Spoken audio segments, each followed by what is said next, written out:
Organs Without Bodies. Deleuze and Consequences. By Slavoj Zizek. Organs Without Bodies. Deleuze and Consequences. By Slavoj Zizek. Kino-eye. One of the most instructive things to do about Hitchcock's two masterpieces is to play the game of mental experiments. What if things were to take a different path, as they almost did? Say, what if Bernard Herrmann were to write for Psycho the planned score in free jazz style with heavy saxophone sound? Vertigo has three such what-ifs. What if Vera Miles had not gotten pregnant and had been able to play Madeline Judy, would it still be the same movie? What if, and this option cannot but strike us as ridiculous, Hitchcock had bowed to Paramount Studios' pressure and accepted for the credit sequence the song Vertigo, already written by the standard couple Livingstone Evans? And, what if the film had been released with the extended ending, the additional short scene in Midge's apartment, with Scotty and Midge listening to the radio that announces that Elster was arrested abroad for the murder of his wife? These mental experiments are often realized in what is one of the most revealing, although apparently trivial, aspects of Hitchcock studies, the extraordinary amount of factual mistakes, much greater than the, already low, cinema studies standard.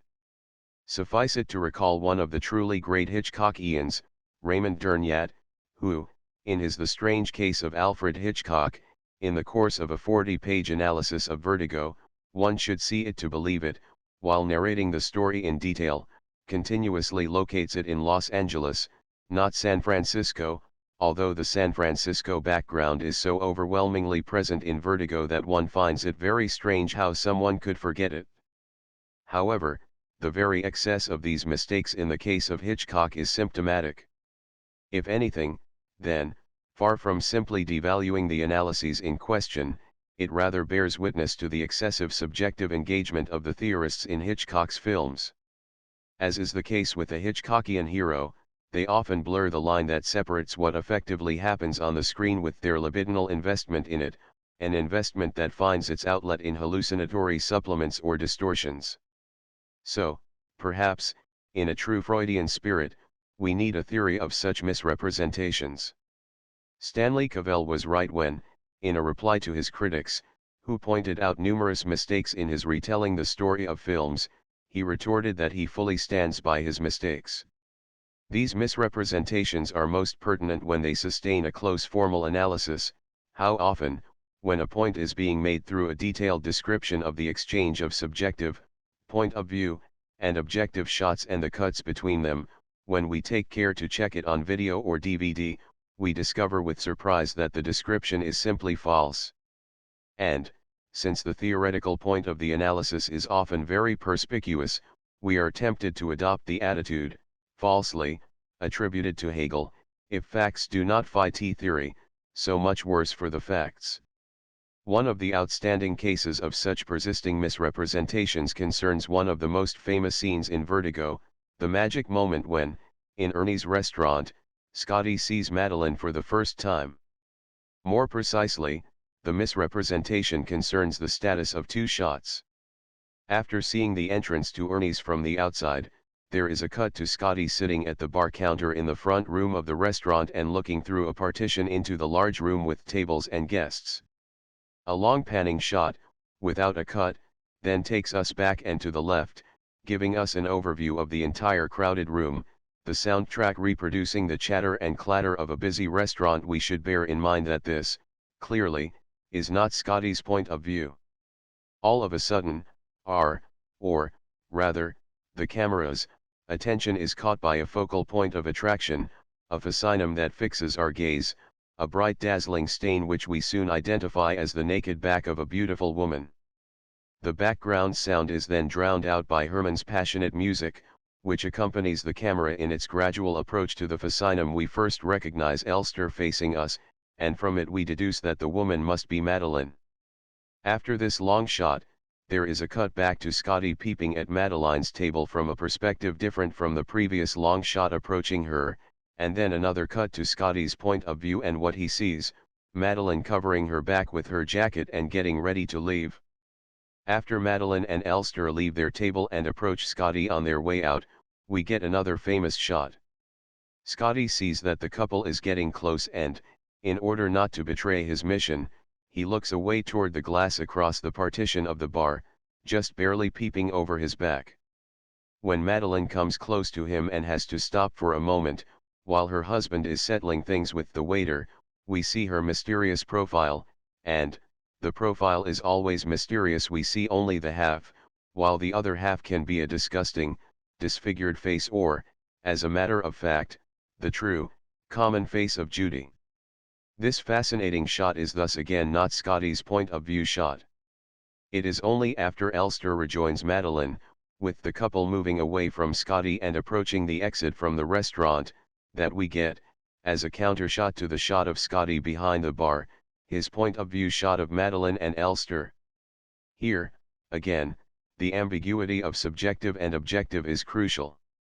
Precisely insofar as Madeline's profile is not Scotty's point of view, the shot of her profile is totally subjectivized, depicting, in a way, not what Scotty effectively sees but what he imagines, that is, his hallucinatory inner vision. Recall how, while we see Madeline's profile, the red background of the restaurant wall seems to get even more intense, almost threatening to explode in red heat, turning into a yellow blaze as if his passion is directly inscribed into the background. No wonder, then, that, although Scotty does not see Madeline's profile, he acts as if he is mysteriously captivated by it, deeply affected by it. In these two excessive shots, we encounter the Kino-eye at its purest, as the shot that is somehow subjectivized, without the subject being given. The eye functions here as the organ without body, directly registering the passion of an intensity that cannot be assumed by the diegetic subject. So, what we get in these two shots that are subjectivized without being attributed to a subject is precisely the pure, pre-subjective phenomenon. Is the profile of Madeline not such a pure appearance, permeated with an excessive libidinal investment in a way, precisely too subjective, too intense, to be assumed by the subject?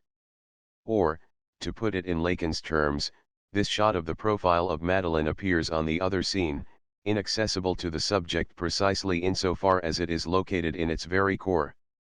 We thus get, twice, the same movement from the excess of subjectivity without subject agent to the standard procedure of suture, the exchange of objective and subjective shots. We are first shown the person looking and then what he sees. The excess is thus domesticated, captivated in being caught within the subject-object mirror relationship as exemplified by the exchange of objective shot and point of view counter shot.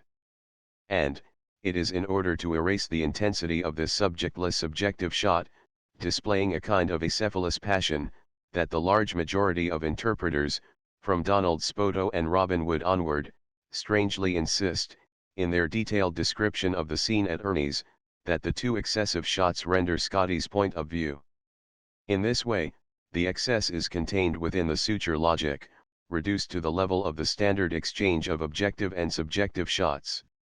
What we encounter in this excess is the gaze as object, free from the strings that attach it to a particular subject. No wonder that Kino-eye, Kino-glas, Gigi Vertov's Soviet silent classic from 1924, one of the high points of revolutionary cinema, takes as its emblem precisely the eye of the camera, as an autonomous organ that wanders around in the early 1920s, giving us snippets of the new economic politics, reality of the Soviet Union.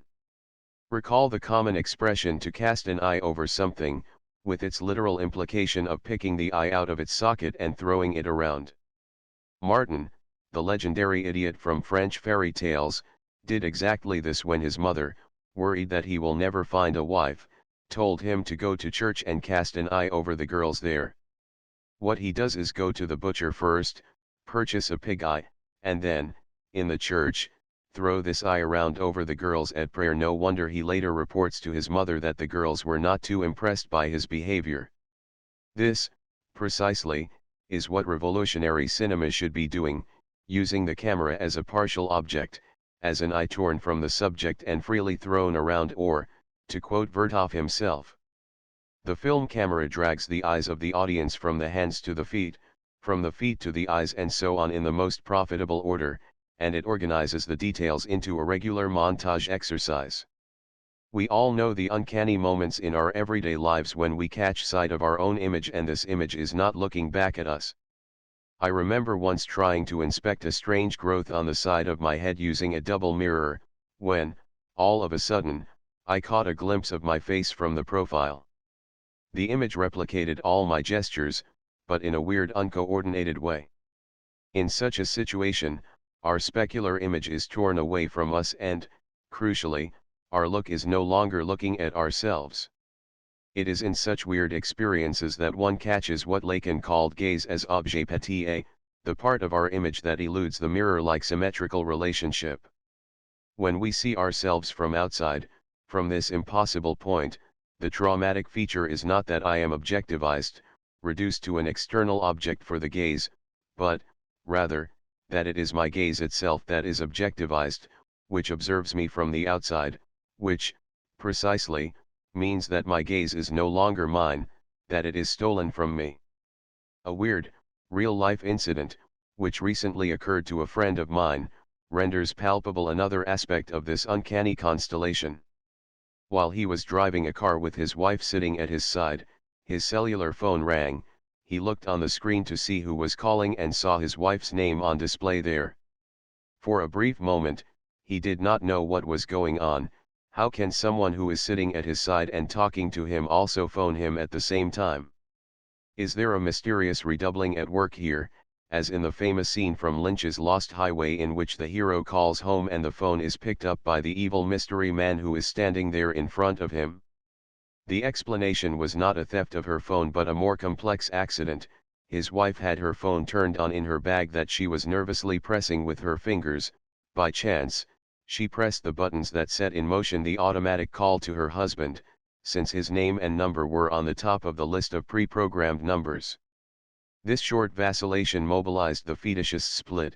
As in the old joke, he knew very well that there are no ghosts, that his wife does not have a ghost-like double calling him, but he was nonetheless, for a brief moment, seized by panic that this might be happening. Along the same lines, Fritz Lang wrote, apropos the release of his Nibelungs in 1924. Today someone who hears of Siegfried's battle with the dragon should not have to take it on faith, but instead should see it and experience it fully by seeing it. The mystical magic of Brunhild's mountain that stands under the eternal northern lights in the middle of the fiery seas should appear visible before him. The magic power of the Tarnhelm, with which Siegfried wins the bride for Gunther, should be believable through the viewer's own eyes. 9. Who effectively believes here? Of course, not the spectator's conscious ego. We all know that what we see on the screen is the result of well-crafted tricks. Who, then? Let us return to Vertigo, to a detail of the scene in Scotty's apartment after he saves Madeline from the bay under the Golden Gate Bridge, that demonstrates how censorship works, i.e., how its true target is not the viewer itself but the third innocent observer. When the camera pans Scotty's room, we automatically assume that we see, suspended on a rope above the kitchen sink, Madeline's underwear, a proof that, upon bringing her home, he undressed her. However, the Legion of Decency insisted that no underwear should be displayed, since its display might suggest that Scotty saw Madeline naked. They got their way. If one freezes the image on DVD or video and inspects it, one can see that suspended on the rope are just a gown, socks, and 2 or 3 unspecified bits of cloth, but no underwear. This detail bears witness to the hypocrisy of censorship. Inattentive to details, not even given time to properly inspect the image, we, spectators, automatically assume that we see underwear, since such is the inexorable narrative logic of the scene. 10. Who, then, is effectively deceived here? Who should be assured that there is no feminine underwear hanging? The only candidate, of course, is the big other itself, in the sense of the all-seeing, but innocent and stupid, observer. Censorship does not care if we, spectators, activate our dirty minds. The point is just that the big other should not notice it. The gaze to which it should be made clear that there is no underwear hanging above the sink is thus the nameless object gaze, not the gaze attributed to any subject. This same agency is also at work in a totally different kind of self-imposed censorship. Let us take a feature of the official discourse from today's North Korea, the only country that still practices the noble art of the Stalinist rewriting of history. The recent ruler, Kim Jong-il, was born in 1945 to his father, who was then in exile in a Siberian village. When, in the late 1950s, relations between North Korea and the USSR took a turn for the worse, the distance toward the USSR was signaled by a change of birthplace. All of a sudden and without explanations, the books were rewritten and it was claimed that Kim Jong-il was born at the top of the highest mountain of Korea. Before we all too quickly dismiss this as a sort of coded message to be properly deciphered, it is not really about the birthplace, but just a signal about the changed relationship with the USSR. We should ask a more naive question: why this strange censorship in the first place? Why did the North Korean regime not simply and directly state that it is growing apart from the revisionist USSR? Why did it experience the need to formulate this change in its political alliances in the guise of a change of a simple, positive, historical fact?